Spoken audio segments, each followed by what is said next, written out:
Salut mes sœurs de la danse, ça me fait très bizarre, j'ai pas repris la caméra depuis à peu près décembre.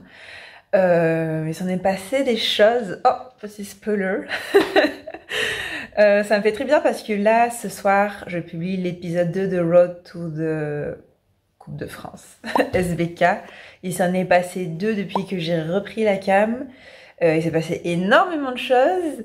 Euh, à date, j'ai continué les shows, donc j'ai fait un show en décembre à Toulouse avec Punta Talon. J'ai fait l'interview de Widad, n'hésitez pas à aller la voir. En janvier, j'ai fait un show à Berlin et toujours de préparation à la compétition, donc cette fois à la Coupe de Lyon. Et là, on est en fin février, on arrive en mars. Je viens de terminer la Coupe de Lyon et il s'est passé beaucoup de choses, surtout mentalement. C'est tellement la partie la plus compliquée. Pourtant, je suis accompagnée et je suis moi-même coach mental.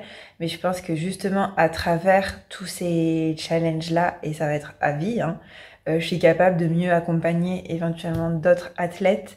Il y a un moment où j'ai eu un gros coup de mou parce que l'école de danse pour marier, grâce à Dieu, marche extrêmement bien. Mais je fais tout toute seule. Donc c'est énormément de travail comme n'importe qui d'autre, hein. J'en vois d'autres danseurs de travailler, j'ai l'occasion de parler avec d'autres professeurs, d'autres compétiteurs, et tout le monde a des vies de fou, c'est des métiers, c'est des choix de vie. La danse de salon de compétition, la danse sportive de compétition, la compétition SVK, c'est des styles de vie, donc tout ce qu'on fait autour de ça. Et en décembre, ce qui s'est passé, c'est qu'on a eu un mois off. J'ai dû faire quelques entraînements, mais en vrai, j'ai pas été extrêmement, comment dire, disciplinée. Et alors une partie dans le côté très positif, je ne regrette pas. Parce que j'étais KO, c'est épuisant, les gens ne se rendent pas compte. C'est épuisant, c'est souvent, on en parlait justement avec Alexia qui est arrivée à deuxième à la Coupe de France salsa femme amateur. C'est que, et avec Sol, donc l'entraîneur, c'est que souvent dans les compétitions on chope toutes les maladies parce que on met tellement notre système nerveux, notre corps et même notre mental en fait à rude épreuve. Et c'est souvent avant les compétitions qu'on chope tout. C'était même arrivé que j'ai été convoquée dans le bureau de Madame la principale, Aka Sol Lemos, et elle a mis les points sur les i. J'avais besoin, moi, de ce challenge-là pour débloquer, parce que ma motivation, elle était à zéro. Et ça arrive même à quelqu'un qui a envie, dans le sens où je crois que dans la vie, c'est compliqué d'être 100% partout. En fait, il y a toujours, peut-être que c'est une croyance limitante, mais il y a toujours une sphère de la vie qui va pâtir. Donc là, par exemple, ça va super bien au niveau de compétition, mais du coup, éventuellement, puisque tout mon temps est dans la compétition, dans la préparation, etc., l'autre sphère de ma vie qui en pâtit, eh bien, c'est ma relation amoureuse. Ça se passe extrêmement bien. Mais c'est sûr que j'ai moins de temps. Je passe mon temps à m'entraîner, à faire les costumes, etc. Donc c'est juste logique. Et c'est toujours comme ça. Il y a toujours une sphère qui va en pâtir. L'avantage, c'est que je connais assez bien mon système de valeurs principal. Le premier reste le développement personnel, donc ma croissance à travers... J'ai qu'une main de peinturer. À travers tout ce que je fais, à travers ma carrière en tant qu'athlète, tant que je grandis, j'abandonne pas, mais aussi le développement personnel en tant que personne, en tant que directrice d'école en ligne, donc directrice de la plateforme de Danse et Couple.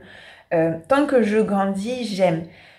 Je suis aussi très en paix avec que, par exemple, la famille n'est pas, par exemple, dans mes priorités pour l'instant.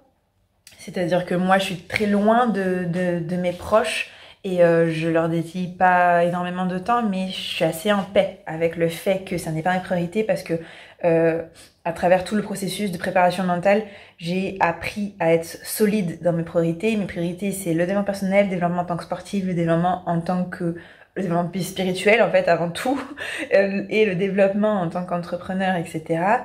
En deuxième, c'est business, donc c'est mon école, mes élèves, etc. Et le sport. Donc ça me permet d'être assez en paix quand les gens essayent d'imposer justement leur système de valeurs de comme « Oh, mais tu vois jamais ta famille, hein, tu les appelles jamais ?» Ouais, mais c'est pas dans mon système de valeurs. En tout cas, c'est pas dans mon système de priorité actuel. Peut-être que ça va changer. Donc avoir mes priorités assez claires et assez fortes et être en paix avec ça et me détacher totalement du système de valeurs des autres et notamment des autres athlètes et même des autres entraîneurs, hein. Parfois, c'est sûr que quand on voit des danseurs qui s'entraînent 8 heures par jour, on voit des athlètes avec des conditions extérieures terribles, terribles. C'est-à-dire que de la chaleur, un niveau de vie beaucoup moindre, mais qui ont des niveaux plus forts, etc. Je suis aujourd'hui en paix avec que c'est leur réalité et j'ai beau avoir de l'empathie sur ce qu'ils sont, ça n'enlève pas ce que moi je vis. Est-ce que on peut être reconnaissant pour avoir toutes les conditions externes, donc un pays où tout va relativement bien, je compte pas rentrer dans un débat, je compare avec d'autres pays, notamment d'Amérique du Sud, où il y a beaucoup de corruption, etc. Mais voilà, ça me permet d'être assez solide à travers tout ça. On lance la chaîne en anglais maintenant. Donc mon temps, alors je suis passionnée par ce que je fais, mais tout ça pour dire que les 3 mois, et notamment jusqu'à la Coupe de France, et notamment le mois où mes entraîneurs sont partis avec leur équipe, donc les actuels champions de France de salsa team, ils sont partis à l'Eurosun, qui est l'équivalent du championnat du monde actuel. Je me suis pas entraînée, je savais que il y allait avoir des conséquences négatives au niveau de la danse, mais ce que j'ai gagné en, en santé mentale, je le prends. Par contre, je me suis pris une claque de retour, c'est-à-dire que pour retrouver mon niveau d'avant Noël, j'ai trimé de ouf, alors j'aurais pu juste exploser dans ma croissance. Voilà, c'est des chemins, c'est pas des chemins qui font, c'est pas des évolutions qui font comme ça, c'est des évolutions qui font un peu comme ça. Donc voilà, c'est aussi pourquoi j'ai pas filmé, parce que j'avais rien à filmer. Pour ce qui est de Berlin, je vais vous mettre une petite vidéo.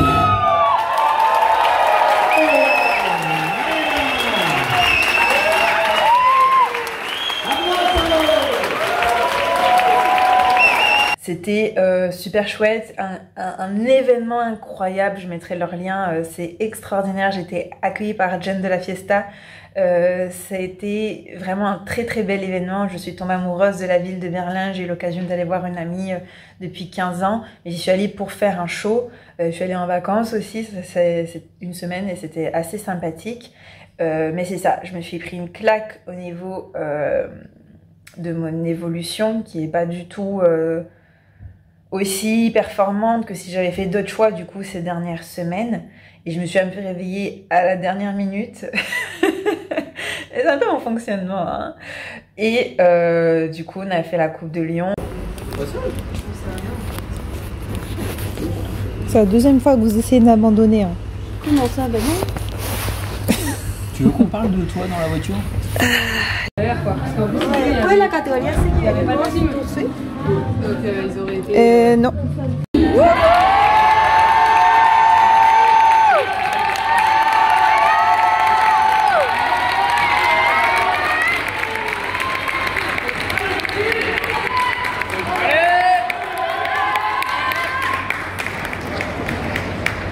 Musique.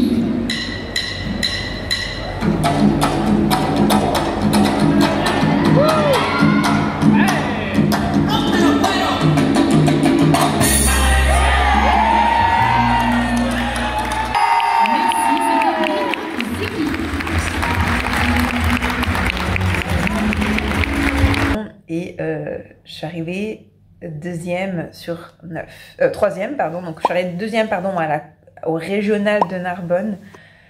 Je suis arrivée deuxième de ma catégorie. Moi, je dis que je suis arrivée troisième sur 4 parce que je n'enlève pas celle qui a gagné, en fait, qui a été disqualifiée parce qu'elle n'aurait pas dû participer à ce régional-là parce que c'était pas de sa région, mais elle a eu un petit dérogatoire. Moi, elle danse mieux, je m'en fiche des pénalités. Je suis là pour voir pas qui danse le mieux, mais pour me mesurer à des bonnes danseuses. Elle a gagné, donc je la compte. Donc à mes yeux, je suis arrivée troisième. Sur le papier, je suis arrivée deuxième du coup de la région PACA. Le plus important, c'est mon évolution, comme je l'ai dit. Et là, je me suis inscrite hier à l'équivalent de la Coupe d'Europe de salsa, donc de Summit à Turin, organisée par Simone et Serena. J'espère que je le dis bien.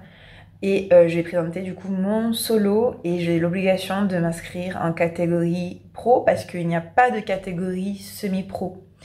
Et du coup, bon ben, ça va être l'occasion de me mesurer à d'autres niveaux. Est-ce que je vais me prendre une autre claque? Je sais pas, mais en tout cas, moi ça me permet de rester assez en axe jusqu'au championnat de France et même après pour continuer à évoluer, pour continuer à être disciplinée. En fait, moi, tant que j'ai pas de date, c'est très compliqué pour moi d'être disciplinée et quelque chose qu'on a une très très grosse discussion avec mes entraîneurs. Et quelque chose qui m'a fait un petit déclic aussi, c'est Mauro notamment qui me dit il faut que tu le vois comme une préparation à long terme. Tu peux pas te réveiller à chaque fois 2 semaines avant. Il faut que tu le vois comme les champions des Jeux Olympiques. Il y a des champions des Jeux Olympiques qui se préparent 4 ans à l'avance, voire 8 ans à l'avance, parce qu'ils savent que le premier Jeu Olympique, c'est juste une manière de se classer. Je pense, en tout cas pour moi, c'est pertinent. La manière de comment je fonctionne, c'est un commentaire pertinent. C'est pas un commentaire pertinent pour tout le monde, mais pour moi, clairement, ça l'a été parce que je trouve que l'avantage de travailler avec un préparateur mental, l'avantage de travailler avec un entraîneur physique aussi, des entraîneurs physiques, c'est que ils savent aussi comment aborder tel ou tel élève. Mais moi, je ne m'adresse pas pareil à tel ou tel couple, et même dans un couple, donc de ceux qui vont se marier, je ne m'adresse pas pareil que ce soit à l'un ou l'autre des danseurs, parce qu'on n'a pas, ils ont des manières d'être motivés relativement différentes. Il faut trouver souvent le juste milieu entre les challenger et les supporter pour vraiment propulser leur croissance. Et puis voilà, du coup là, on est fin février, on est techniquement à 2 ou 3 semaines de Turin, donc pour la Coupe d'Europe. Pourquoi je fais tout ça? Et on est surtout à 2 mois de la Coupe de France de Marseille. Je ne sais pas encore si je vais m'y présenter, c'est à discuter avec mes entraîneurs. Et on est à 4 mois, février, mars, avril, mai, non, on est à 3 mois du championnat de France à Paris, qu'on commence tranquillement à organiser au niveau logistique. Et puis voilà, aujourd'hui, du coup, techniquement, on est à quelques jours après la Coupe de France de Lyon. Je reprends les entraînements, je me suis octroyé 48 heures où finalement je ne me suis pas tant reposée que ça. J'ai travaillé, j'ai monté la préparation à la Coupe de France, etc. Aujourd'hui, on reprend et les compétitions, je donne cours et puis voilà. Je vous amène avec moi pour l'entraînement. Et l'altura, vraiment que c'est à tiempo, porque tu fais tu marches. Le tout, c'est un mélange entre les contratiempos et les tiempos. C'est un truc à moitié, justement Porque les personnes n'arrivaient pas à comprendre les contratiempos.